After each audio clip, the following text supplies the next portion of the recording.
asked what kind of job somebody with avoidant personality disorder should try to get.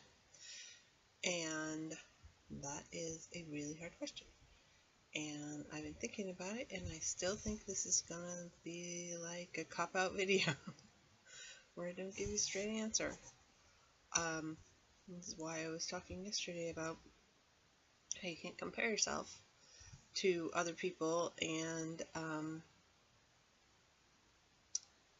yeah, because the problem is this: there are different sort of subcategories. I don't know.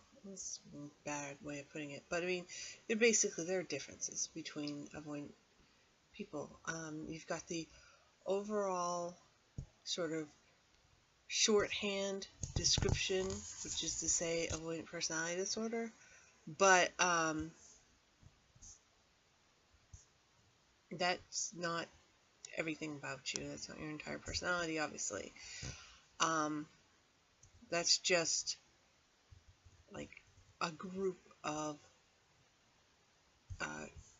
I would call them quirks that really dictate your life, but they're not everything.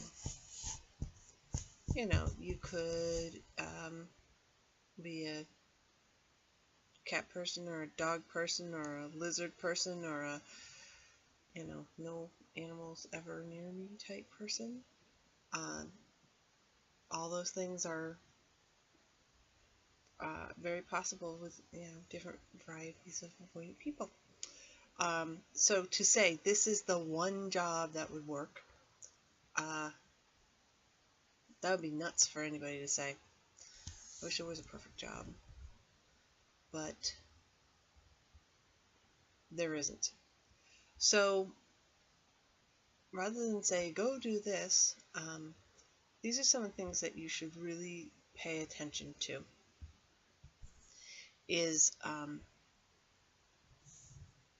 you know, are you the type of person who needs a core group, or are you the type of person who hides in a crowd? You know, like I said, I'm a hide in the crowd type thing.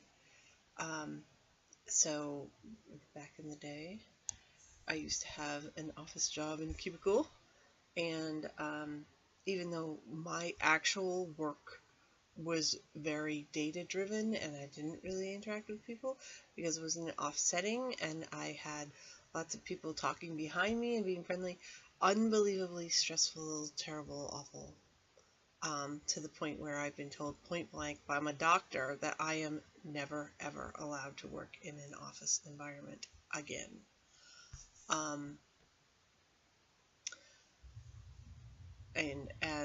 But the work itself worked for me because it was,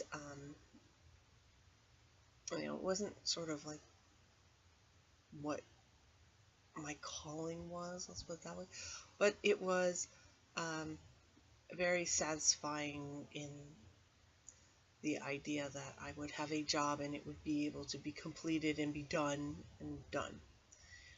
And so that the work itself, while repetitive, was fine.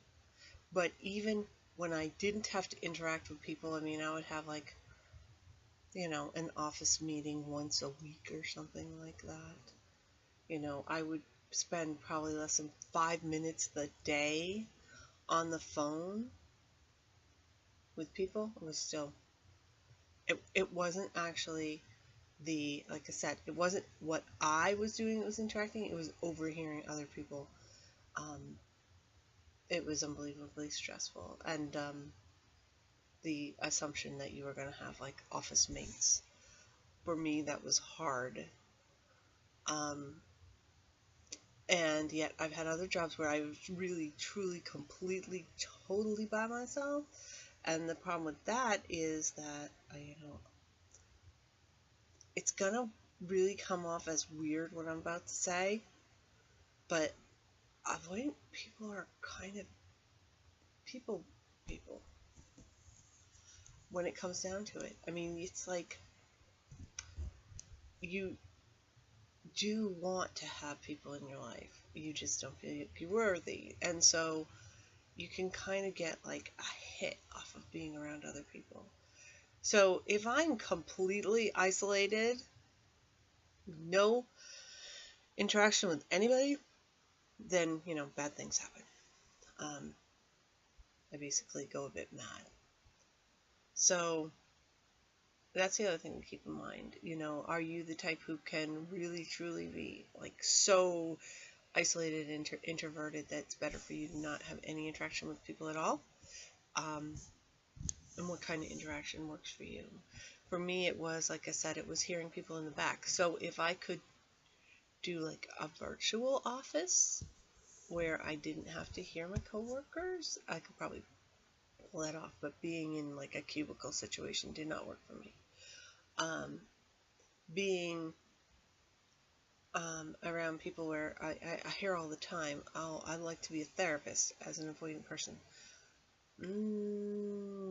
Because then you're really getting like personal information. On the one hand, it'd be good because it's not a going back and forth. You're only supposed to give information about, from the client to the therapist and not go the other way around. So that's possibly a way out of it, but you're still getting a lot of really personal information about somebody, and so that can be very triggering. I personally think that the part of the avoidance, which is practically mind reading, can make for an excellent teacher because you can basically see easily whether or not the students are engaged and if they can, if they're understanding or when they go off the rails and don't understand what we're talking about anymore. I think that would be great if you can tolerate the public speaking part of it and being in front of people and being in crowds. I don't think this is a helpful video, but it may be. These are categories. This is how you find a job that you may or may not like. Is to say, do you want to have a situation where you can interact with the same people over and over again and you feel more comfortable once you get to, maybe not on an interpersonal level, like a friendship level, but where people become safe if you see them over and over again. If that's how you operate, that's something that you should pay attention to when you get a job, when you're looking for a job. If you're more like me, which is that stresses me out and I don't want to know, even if it's not my friend. If it's somebody that I'll be seeing more than 3 or 4 times, I get massively stressed out, so that's not for me. So for me, doing sort of temporary positions is better than a long term. But to do that, then you have to track down all your new clients, which can be difficult. That you have to have a degree of self-confidence about that, or at least confidence about your work, or confidence that you're competent. So you can't do work that you are learning if you're going to, you know what I mean? You can't think, I'll be able to figure this out on the fly or something like that. That won't work. You've got to have something that you can rely on in order to do repeated temporary positions. So if you are the first category where you can be around a core group of people, working in IT probably would be decent. Working in accounting, because you don't have to, it's less personal. Banking probably, something like that. if you are one of the crowd type people, huh? If you can get lost in a crowd, then again, working in an online position in some way, either creatively or as like a consult or something like that, where you can stay at home, be fairly anonymous, and do this like strike and come back sort of behavior. Again, this is not really helpful. It's not like I can sit and say, okay, well, the ideal position is this for you.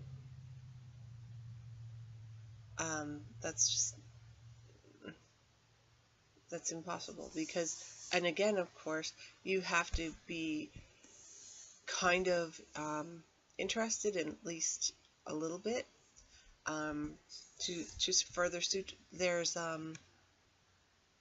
what do they call it? I think they call it multiple intelligences,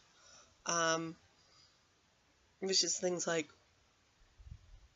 basically what you're sort of competent and skilled at. So it could be something like,